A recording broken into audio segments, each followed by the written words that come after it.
Vous regardez le top de l'information, un concept à ricochet communication. Rejoignez notre liste de diffusion en envoyant top suivi de votre prénom au 97 14 60 00. Bonjour, l'actualité de ces dernières 48 heures est essentiellement marquée par les décisions du Conseil des ministres de ce mercredi 12 décembre 2018. Le matinal se penche sur le cas de la Société béninoise des eaux du Bénin Soneb qui va hériter des fonds issus du prêt du Fonds coïtien pour le développement économique arabe pour exécuter des projets d'adduction d'eau dans 3 communes du Bénin. Il s'agit de Boukoumbe, de Kove et de Zanyanando et de leurs localités environnantes. Ces 3 villes sont considérées comme étant hydrologiquement difficiles au regard de certaines spécificités. Or, l'accès à l'eau potable constitue une problématique majeure pour les populations de ces localités et nécessite d'importants investissements. Ce don de l'État béninois à la Soneb porte sur un montant d'environ 10 milliards 194 600 000 francs CFA. Par ailleurs, le gouvernement a décidé de porter une assistance technique à la Société de gestion des déchets et de la salubrité urbaine dans l'agglomération du Grand Nokoué, dont le décret d'approbation des statuts a été adopté.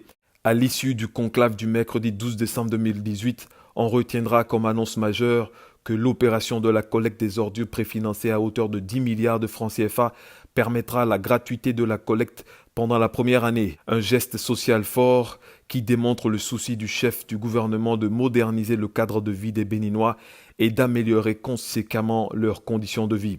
Le gouvernement a également approuvé un plan permettant de quadriller tout le pays pour prévenir ou prendre en charge tout nouveau cas de la fièvre hémorragique à virus Lassa. En effet, 2 cas de fièvre hémorragique à virus Lassa ont été confirmés sur toute l'étendue du territoire national. À ce sujet, le préfet du Borgou, Maman Djibril Cissé, a présidé le lundi 10 décembre 2018 à la préfecture la réunion de crise de la plateforme départementale de réduction des risques de catastrophes et d'adaptation au changement climatique. À cette rencontre, l'autorité préfectorale s'est enquis de l'état des lieux de l'épidémie. De ce bilan, il est à retenir qu'à l'heure actuelle, c'est-à-dire du 7 au 10 décembre, 3 cas dont 0 décès ont été enregistrés dans le Borgou. Parmi ces cas suspects, selon les résultats des analyses médicales, 2 sont confirmés et 1 cas probable, tous vivants. Il est important de noter que ces cas proviennent du village de Taberu au Nigeria, un village situé à 5 km du village de Tandou dans la commune de Tchaourou. À en croire les explications du directeur départemental de la santé, il y a plus de peur que de mal. La situation est maîtrisée et il ne reste qu'à maintenir la veille pour éviter une éventuelle expansion. Dans le dossier de détournement de vivres destinés aux cantines scolaires gouvernementales, l'exécutif béninois a sévi. 17 directeurs d'école ont reconnu les faits de détournement de vivres, 13 ont reconnu les déficits constatés sans pour autant vouloir emporter la responsabilité et 31 responsables d'école se sont abstenus de répondre pour aider la commission à situer les responsabilités. C'est ce qu'il convient de retenir de la mission d'investigation de janvier, février, mars et avril 2018, diligentée par le ministère des enseignements maternels et primaires aux fins de vérifier l'utilisation qui est faite des vivres dans le cadre des cantines scolaires gouvernementales phase 2. Du riz, du haricot, du maïs, de l'huile, du pois jaune et du sel sont détournés frauduleusement avec un mode opératoire qui consiste en une majoration frauduleuse des effectifs pour favoriser le prélèvement des quantités plus importantes de vivres. Une situation qui va créer des remous, comme c'est déjà le cas dans le rang des enseignants du secondaire général et du primaire, dont l'évaluation se fera incessamment. Cette décision du gouvernement est partie du constat selon lequel l'école béninoise reste confrontée à des difficultés à la fois conjoncturelles et structurelles en dépit des nombreux efforts consentis. Ces difficultés sont entre autres le fort taux d'abandon et de redoublement, les faibles taux de réussite aux examens nationaux et l'insuffisance de qualification du personnel enseignant.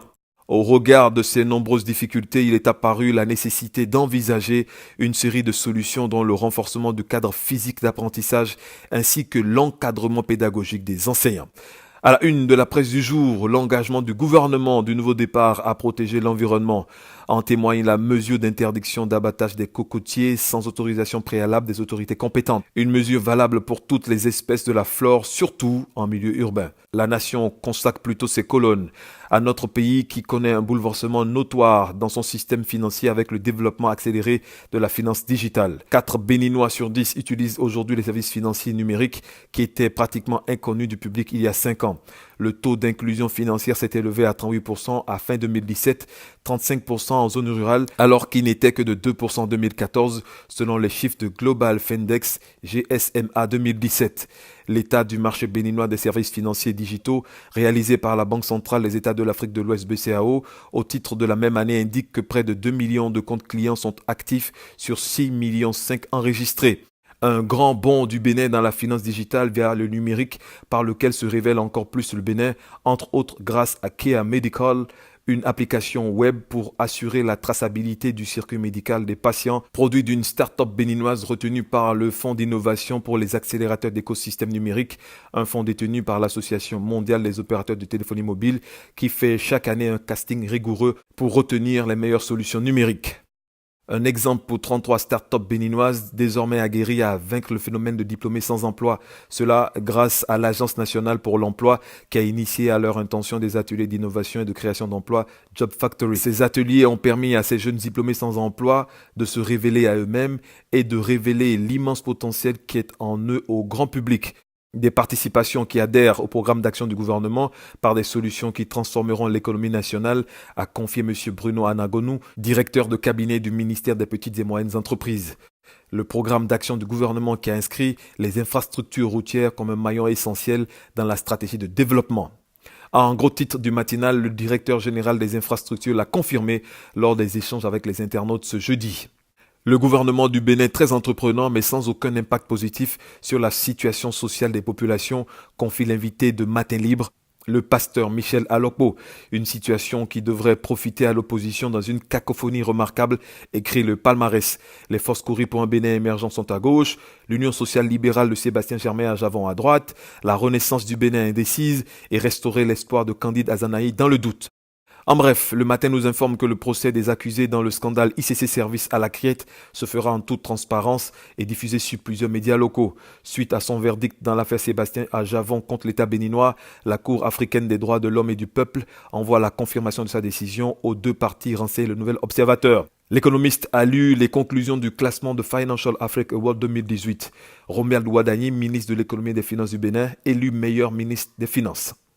Le déchaîné du jeudi donne la parole aux web activistes qui font chacun dans son style le bilan de l'année 2018. Enfin, l'alcool tue la jeunesse dans l'Atakora. À Ricochet, la trône.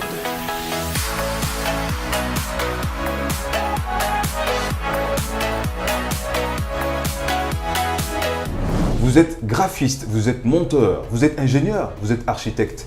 Vous avez des clients, vous avez des opportunités, mais pas de matériel pour travailler. Nous avons pour vous du matériel de dernière génération avec la dernière version de tous les logiciels.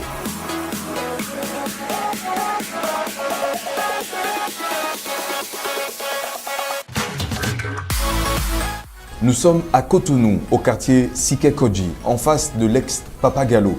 Contactez-nous en nous appelant au 97 14 60 00 ou envoyez-nous un mail à l'adresse aricochetcom@gmail.com.